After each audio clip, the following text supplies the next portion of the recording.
तो number theory के इस मॉड्यूल पे आप सभी का फिर एक बार स्वागत है। यहाँ पे हम लोग एक बहुत ही महत्वपूर्ण नियम के बारे में यहाँ पे चर्चा करेंगे जिसको बोलते हैं law of trichotomy. So trichotomy शब्द देखते ही आपको ये पता चलेगा कि ये ट्राई वाला शब्द जो है इसमें इंक्लूडेड है। इसका मतलब है कि यहाँ पे तीन चीजों के साथ हम लोग मतलब डिस्कस करेंगे कि क्या क्या पॉसिबिलिटीज है। तो हमारे पॉसिबिलिटीज क्या है, ट्रिकोटोमी यानी कि तीन कंडीशंस यहाँ पे निकलेंगे।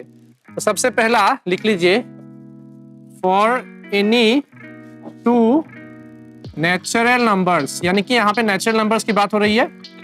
Natural numbers m and n, कोई भी आप दो नेचुरल नंबर्स उठा के लीजिए, स्मॉल m और स्मॉल n में मान के चल रहा हूं।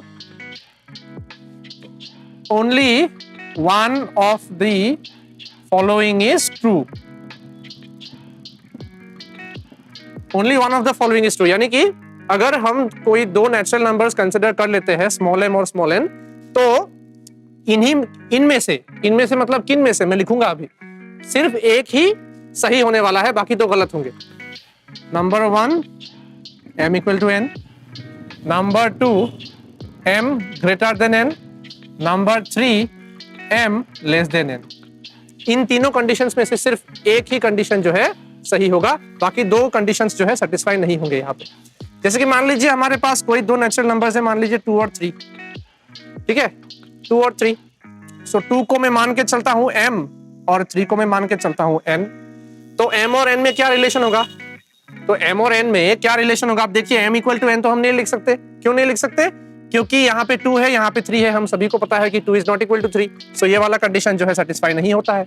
दूसरा वाला आप देखिए, 2m और n, m greater than n, m क्या n से बड़ा है, ये हम लिख सकते हैं क्या, 2 क्या 3 से बड़ा है, बड़ा नहीं है, तो इसलिए इसका मतलब है कि ये दूसरा वाला कंडीशन भी सेटिस्फाई नहीं हुआ।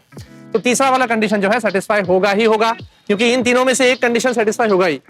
तो तीसरा कंडीशन क्या है, 2 लेस देन 3, तो ये वाला कंडीशन सेटिस्फाई हो गया। और आप गौर कीजिएगा कि जो तीसरा वाला कंडीशन है, तीसरा वाला कंडीशन अगर सेटिस्फाई हो रहा है, इसका मतलब है कि पहला और दूसरा वाला कंडीशन जो है सेटिस्फाई नहीं होने वाला है। ठीक है, अभी देखते हैं कि अगर दो नंबर्स हम इक्वल मान के चलते हैं, चलिए ले लेते हैं m को भी ले लेते हैं 5, n को भी ले लेते हैं 5, ठीक है। तो अभी क्या लिख सकते हैं हम, m is greater than n तो नहीं लिख सकते, 5 और 5 तो 5 से बड़ा नहीं है ना, यहाँ पे इक्वल टू साइन नहीं है, गौर कीजिएगा। m is strictly greater than n यहाँ पे दिया हुआ है, इक्वलिटी साइन का यहाँ पे इस्तेमाल नहीं हुआ है। इसका मतलब है कि इसको हम इक्वल नहीं कर सकते। m जो है 5 है, n जो है 5 है, इसका मतलब क्या है कि m और n दोनों के वैल्यूज इक्वल है। एक भी m जो है n से बड़ा नहीं है, n जो है m से बड़ा नहीं है। तो इसका मतलब है कंडीशंस 2 और कंडीशंस 3 जो है यहाँ पे सेटिस्फाई नहीं हो रहा है। कौन से कंडीशन सेटिस्फाई होंगे, पहला वाला कंडीशन सेटिस्फाई होगा।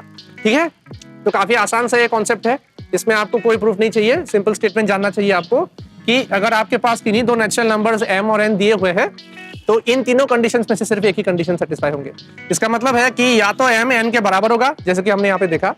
दूसरा कंडीशन ये हो सकता है कि m जो है n से बड़ा है, या फिर तीसरा कंडीशन है m n से छोटा है, यानी कि n जो है वो m से बड़ा है। तो ये हो गए हमारे तीन नियम, इसीलिए इसको क्या बोलते हैं, ट्रिकोटोमी बोलते हैं। ट्राई शब्द यहाँ पे छिपा हुआ है ना, इसका मतलब है कि ये तीन कंडीशंस में से किसी एक सेटिस्फाई होगा। तो यहाँ पे ये ट्राई शब्द का इस्तेमाल किया गया है।